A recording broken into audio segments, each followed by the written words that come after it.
बिस्मिल्लाहिर्रहमानिर्रहीम, अस्सलामु अलैकुम। दोस्तों, सबसे पहले तो मैं माज़रत ख़्वाह हूँ आप लोगों के आगे कि बरसात शुरू हो चुकी है और मुझे बरसात से पहले ये वीडियो शूट करनी चाहिए थी, तकरीबन कोई 10 से 15 दिन पहले, ताकि बरसात से पहले जो एहतियातें करने वाली होती हैं, जो काम करने वाले होते हैं खजूर के साथ, ताकि वो आप लोग भी बरसात से पहले कर सकें। तो उसके लिए मैं माज़रत ख़्वाह हूँ। वो इसलिए कि कुछ लॉकडाउन की वजह से कुछ जो चीज़ें मुझे चाहिए थी अवेलेबल नहीं थी, वो मार्केट में वो नहीं मिल सकें, जिस वजह से मैं लेट हो गया काफ़ी।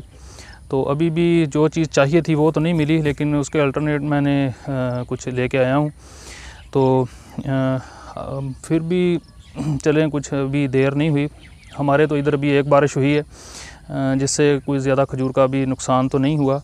तो चलते हैं, बताता हूँ आप लोगों को कि इस टाइम पे जब बरसात शुरू हो चुकी होती है तो खजूर के साथ क्या क्या हमने करना है, एहतियातें, कि जिससे हमारी खजूर जो है वो ज़ाया भी ना हो, ख़राब भी ना हो। सबसे पहले तो जो खजूर है उसका हमने इस टाइम पे जब खजूर मैच्योर हो जाती है तो इसकी खजूर की जो एक्स्ट्रा शाखें हैं उनको हमने काटना होता है। जिस तरह ये आप मेरे सामने देख सकते हैं, खजूर की जो शाखें हैं उनको मुकम्मल तौर पर नीचे से जो है ना, जो गोशे लटक रहे हैं उनके नीचे जितनी भी शाखें हैं सबको काट दिया गया है। उसकी जो मेन रीज़न है वो ये है कि एक तो खजूर के ऊपर उन शाखों की वजह से साया रहता है, तो खजूर को जो धूप चाहिए मुकम्मल, गर्मी हीट भी चाहिए, टेम्परेचर जो है वो भी ज़्यादा चाहिए, और इसको धूप भी चाहिए, और हवा जो है वो भी चाहिए, लेकिन हवा भी खुश्क हो, उसमें नमी ना हो। तो जब शाखें ऊपर होती हैं तो उस वजह से गोशों के ऊपर जो खजूर जो फल लगा हुआ होता है उसके ऊपर साया रहता है, जिस वजह से उसको धूप भी नहीं लगती, और हवा की जो क्रॉसिंग है उसमें भी रुकावट पैदा करती हैं। वो हवा भी जो सही तरह से क्रॉस नहीं होती उन गोशों के अंदर।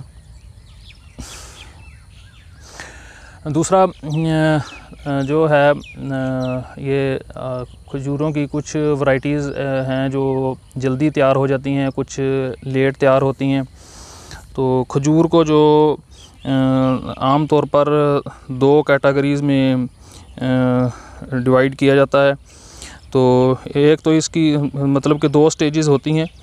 एक स्टेज इसकी होती है जब फूल बनता है खजूर का, तो उसके ऊपर हम पोलिनेशन करते हैं। पोलिनेशन के बाद जैसे ही फूल जो है वो फल में कन्वर्ट होता है, खजूर बनना स्टार्ट हो जाती है, तो उसको हम इमेच्योर स्टेज कहते हैं। तो उसके बाद जब खजूर में मिठास बनना शुरू हो जाती है, उसका कलर येलो होना शुरू हो जाता है, तो उसको मैच्योर स्टेज कहते हैं कि खजूर अब मैच्योर होना स्टार्ट हो गई है। और मैच्योर स्टेज में आगे उसकी मज़ीद उसको 3 कैटेगरीज़ में रखा जाता है। उसकी 3 स्टेजेस हैं। तो जब तो येलो कलर में खजूर होती है तो उसको खलाल का नाम दिया जाता है, और जब खजूर पकना स्टार्ट हो जाती है तो कुछ कच्ची और कुछ पक्की होती है, मुकम्मल तौर पर तो नहीं अभी पकी हुई होती, तो उसको रतब का नाम देते हैं। और जब खजूर मुकम्मल तौर पर पक जाती है तो उसको तमर का नाम देते हैं। अरबी में उसको तमर कहते हैं, जब खजूर मुकम्मल तौर पर पकी हुई जो खजूर होती है। तो इसी तरह जब मैच्योर होना स्टार्ट होती है खजूर, तो उस वक्त हमें ये एहतियातें करने वाली होती हैं कि इसकी शाखें वगैरह वो काट दें। उसके अलावा जब शाखें वगैरह इसकी हम काटें तो इसके जो गोशे हैं उनको आहिस्ता आहिस्ता हिला दें, ताकि जो उनके अंदर खजूर फंगस वगैरह किसी खजूर को लगी हुई हो, खजूर को ख़राब हो, तो वो गिर जाए नीचे, और ताकि उसकी वजह से मज़ीद खजूरें जो हैं वो ख़राब ना हो।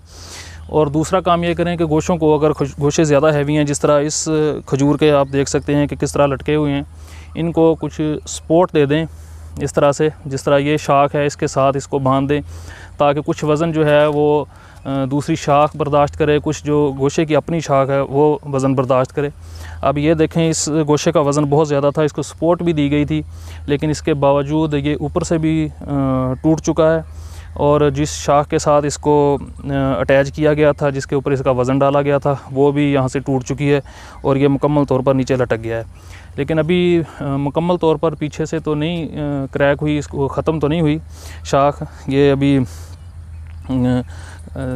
ख़राब नहीं होगी, चलती रहेगी। इसी तरह ये है, ये आप देख सकते हैं, इसको भी 2 शाखों के साथ इसको अटैच किया गया था। एक शाख ये नीचे है, एक ये गोशे की अपनी है, और एक इसके साथ इसके ऊपर वज़न डाला गया था, लेकिन वो आंधी आई जिसकी वजह से ये नीचे गिर गया इस तरह से।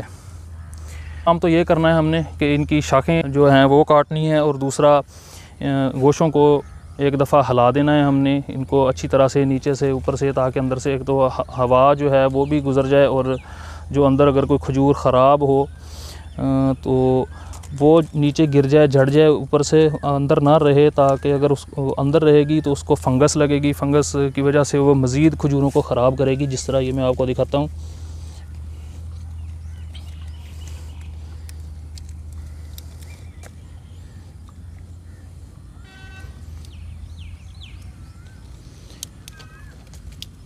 ये देखिए नीचे गिर गई हैं, इस तरह से अंदर खजूर ख़राब हो जाती है, उसको फिर फंगस लगती है, फंगस की वजह से फिर वो मज़ीद आगे खजूरों को ख़राब करती है।